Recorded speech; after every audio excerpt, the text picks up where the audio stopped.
Hello दोस्तों, मैं नीतू आपका स्वागत करती हूँ आपके अपने channel UGC net self study में। तो जैसा कि हम लोग 1000 प्रश्नों का सीरीज कर रहे हैं जो कि आपके पीजीटी टीजीटी जो बिहार से भी आने वाली वैकेंसी है उसके लिए इम्पॉर्टेंट है खास ही। और यूजीसी नेट का जो एग्ज़ाम आपका दिसंबर में होने वाला है उसके लिए भी इम्पॉर्टेंट है। और जितने भी हिंदी क्षेत्र से आगामी एग्ज़ाम होने वाले हैं ये सभी के लिए इम्पॉर्टेंट है क्वेश्चन, तो आप ज़रूर से देखें। और अगर आप नए हैं तो ज़रूर से चैनल को सब्सक्राइब कर दें ताकि मेरा हर इम्पॉर्टेंट वीडियो आप तक पहुंचे। और मैं बहुत ही जल्द जैसे ही ये सीरीज ख़त्म होता है वैसे ही मैं एक घटना चक्र से क्वेश्चन जो कि PYQ होगा, जो टीजीटी पीजीटी और यूजीसी नेट के लिए बेस्ट होगा। और वो जो क्लास होगा वो आपके लिए रामबाण सिद्ध होगा आपके एग्ज़ाम के लिए, क्योंकि क्वेश्चन जो बनने वाले हैं वो उसी से आएंगे, क्योंकि बुक बहुत ही अच्छी है। तो मैं वो सीरीज जल्द ही शुरू करने वाली हूँ। अगर आप लोग मेरे से जुड़ते हैं तो उसका आपको एग्ज़ाम में लाभ मिलते दिखेगा। तो चलिए आज सीधे चलते हैं क्वेश्चन की तरफ। और आज हम लोग फिर 50 क्वेश्चन करने वाले हैं बहुत ही कम टाइम में। तो चलिए पहला क्वेश्चन हम लोग देखते हैं।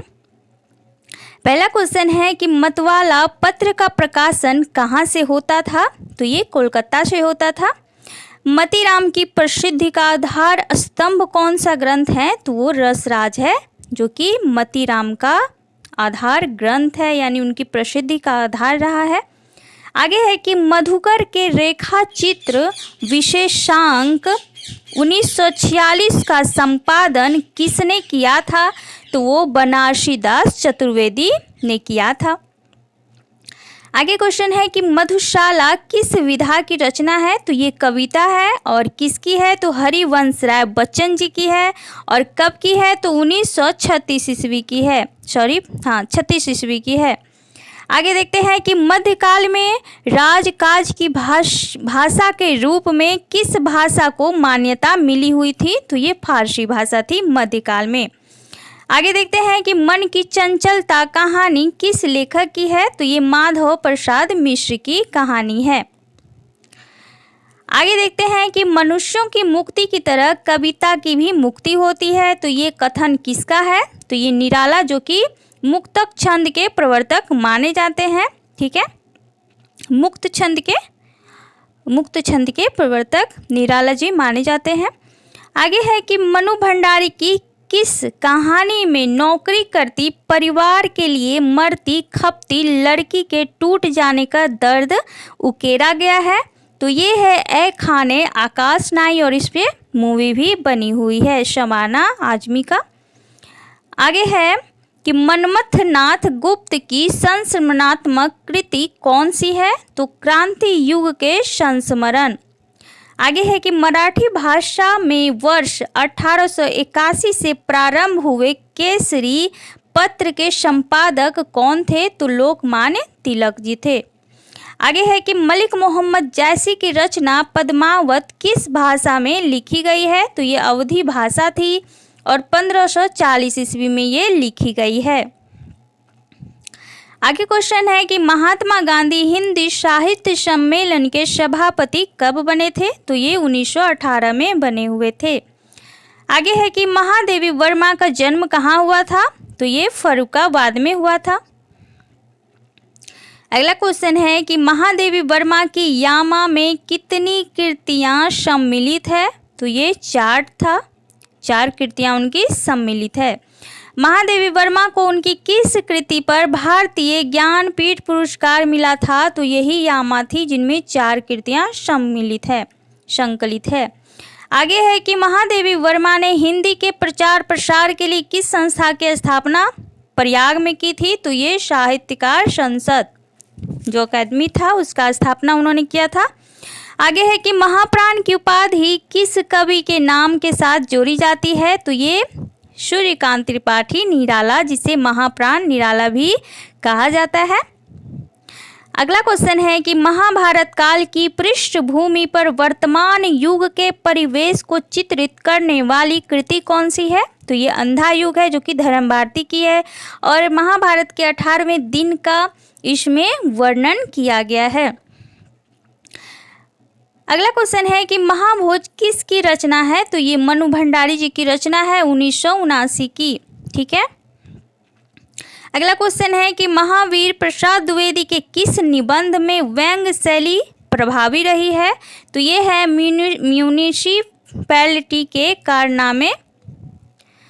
अगला क्वेश्चन है कि महावीर प्रसाद द्विवेदी द्वारा प्रयुक्त अनिश्चितता तथा वेंकटेश्वर समाचार के संपादक लज्जाराम मेहता द्वारा प्रयुक्त शब्द को लेकर किसने विवाद चलाया था? तो वो थे बाल मुकुंद गुप्त, क्योंकि बाल मुकुंद गुप्त और महावीर प्रसाद द्विवेदी जी की कभी नहीं बनती थी। ये आपको ध्यान में रखना है।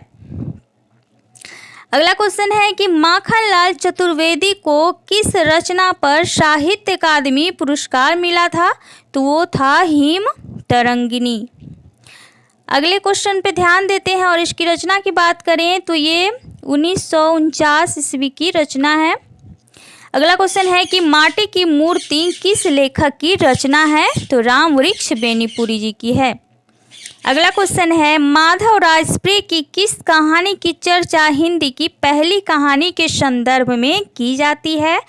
तो ये है टोकरी भर मिट्टी, जो कि आपके यूजीसी नेट के सिलेबस में भी लगी हुई है, जिसमें एक वृद्ध महिला रहती है अपनी पोती को लेकर और इसमें हृदय परिवर्तन दिखाया गया है। इस कहानी में हृदय परिवर्तन दिखाया गया है, जो कि जमींदार रहते हैं उनका हृदय परिवर्तन दिखाया गया है।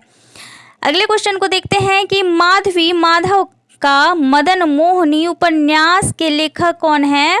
तो ये हैं किशोरीलाल गोस्वामी जी। अगले क्वेश्चन के देखते हैं कि मानक हिंदी का विकास किस बोली से हुआ है? तो ये खड़ी बोली से हुआ है। अगला क्वेश्चन देखते हैं कि मानसरोवर नामक पुस्तक के विभिन्न खंडों में किस साहित्यकार की कहानियां संकलित है? तो ये प्रेमचंद्र जी का कहानियां इसमें संकलित है, जो कि 8 भागों में है। ठीक है। अगले क्वेश्चन को देखते हैं। अगला क्वेश्चन है कि मानुष प्रेम भयो बैकुंठी तू पंक्ति किस कवि की है? तो ये मलिक मोहम्मद जायसी की फेमस पंक्ति है, पूछी जाती है। अगला क्वेश्चन है कि मार्च 1939 में हंस का रेखा चित्र विशेषांक ध्यान रखना है किसके संपादकत्व में निकला था? तो श्रीपत राय, जो कि किसके पुत्र थे? प्रेमचंद्र जी के। अगला क्वेश्चन है कि मिश्र बंधुओं की किस कृति ने तुलनात्मक आलोचना को आगे बढ़ाया था? तो वो थे हिंदी नवरत्न। अगला क्वेश्चन है कि मीराबाई का जीवन चरित्र किस लेखक ने लिखी है? तो ये लिखी है कार्तिक प्रसाद खत्री जी ने। अगला क्वेश्चन देखते हैं कि मीराबाई की भक्ति किस भाव की है? तो उनकी भक्ति जो है माधुर्य भाव की है। अगला क्वेश्चन है कि मुक्त छंद की प्रथम कविता किस कवि ने रची है? तो जैसा कि अभी मैंने बताया निराला, जो कि मुक्त छंद के प्रवर्तक माने जाते हैं। अगला क्वेश्चन है कि मुक्तिपथ और जिप्सी उपन्यास किसके हैं? तो ये इलाचंद जोशी के हैं। मुक्तिबोध की चर्चित लंबी कविता का क्या नाम है? जो अंधेरे में 1964, जो कि एक फैंटेसी रचना है, फैंटेसी पे लिखी गई है। मुक्तिबोध की लंबी कविता है, जो कि आपके यूजीसी नेट के सिलेबस में भी लगी हुई है। अगला क्वेश्चन है कि मुगल काल में हिंदी भाषा पर प्रभाव डालने वाली भाषा कौन सी थी? तो ये फारसी, जैसा कि अभी एक क्वेश्चन ऊपर भी आ चुका है। अगला क्वेश्चन है कि मुझको क्या ढूंढे बंदे मैं तो तेरे पास, ये पंक्ति किसकी है? तो ये कबीरदास की पंक्ति है। अगला क्वेश्चन है कि मुझे चांद चाहिए उपन्यास के लेखक कौन है? तो ये हैं सुरेंद्र वर्मा। अगला है कि मुझे चांद चाहिए किस विधा की रचना है? तो ये एक उपन्यास है। मृदुला गर्ग किस लेखिका की बहन है? तो ये मंजुल भगत की बहन है। अगला क्वेश्चन है कि मेरी कैलाश यात्रा में सत्यदेव परिवारजक ने कहाँ से कहाँ तक की यात्रा का विवरण प्रस्तुत किया है? तो ये काठगोदाम से तिब्बत तक का इन्होंने यात्रा का वर्णन किया है। अगला है कि मेरो तो गिरधर गोपाल दूसरू न कोई, जाके श्री मोर मुकुट मेरुपति सोई। तो इस तरह की जो पंक्ति है ये मीराबाई की है। अगला क्वेश्चन है कि मेवाती और हाड़ौती बोलियां हिंदी के किस वर्ग की बोलियां हैं? तो ये राजस्थानी की बोलियां हैं। अगला क्वेश्चन है कि मैं कहता हूँ आँखिन देखी, तू कहता कागज की लेखी, कहने वाले भक्त कवि कौन थे? तो ये संत कबीर थे। अगले क्वेश्चन को देखते हैं, मैं क्रांतिकारी कैसे बना शीर्षक से किस रचनाकार ने अपनी कहानी लिखी है? तो ये रामविलास शर्मा, आपको ध्यान रखना है। अगला है कि मैं नीर भरी दुख की बदरी पंक्ति किस कवित्री की है? तो ये भी महादेवी वर्मा जी की है। अगला क्वेश्चन है कि मैं मरूंगा सुखी, मैंने जीवन की धज्जियां उड़ाई है, तो पंक्ति किस कवि की है? तो ये अज्ञे की है। अगला क्वेश्चन देखते हैं। अगला क्वेश्चन है कि मैं हिंदुस्तान की तूती हूँ, अगर तुम वास्तव में मुझसे कुछ पूछना चाहते हो तो हिंदवी में पूछो। ये कथन किसके हैं? तो ये अमीर खुसरो के हैं और काफ़ी फेमस ये पंक्ति है, पूछी जाती है एग्जाम में।